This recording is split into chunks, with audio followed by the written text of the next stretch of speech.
I think for us as childhood trauma survivors, it's always easy to be compassionate and have empathy for somebody else than it is for ourselves.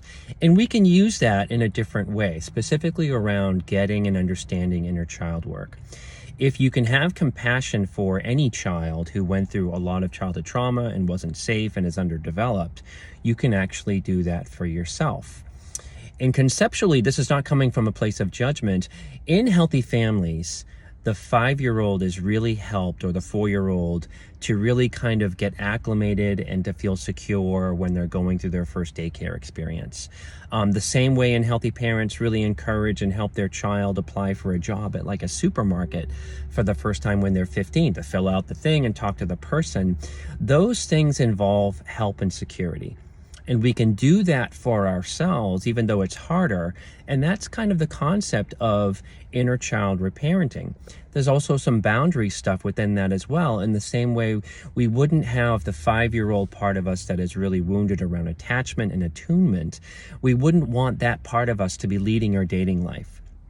We wouldn't want to have the stuck place of a child who feels like they're incapable of anything be in charge of getting a degree in something or trying to get a new job.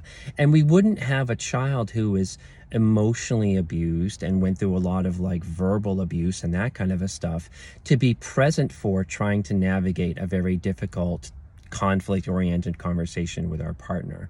So there is a part of you, you may feel that it's not online, it takes some time to get that thing online and get it going, your inner adult, who can start to do those hard things on behalf of the inner child.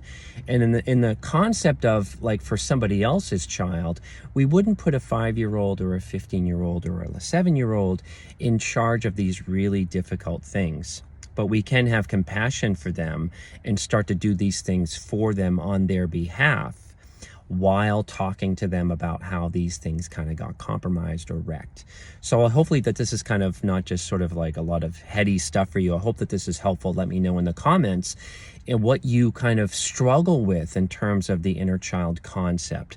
Like what is something that you're not kind of connecting with in that way? And again, it might be because you may be able to have compassion for somebody else, but not ourselves, which is a symptom of childhood trauma.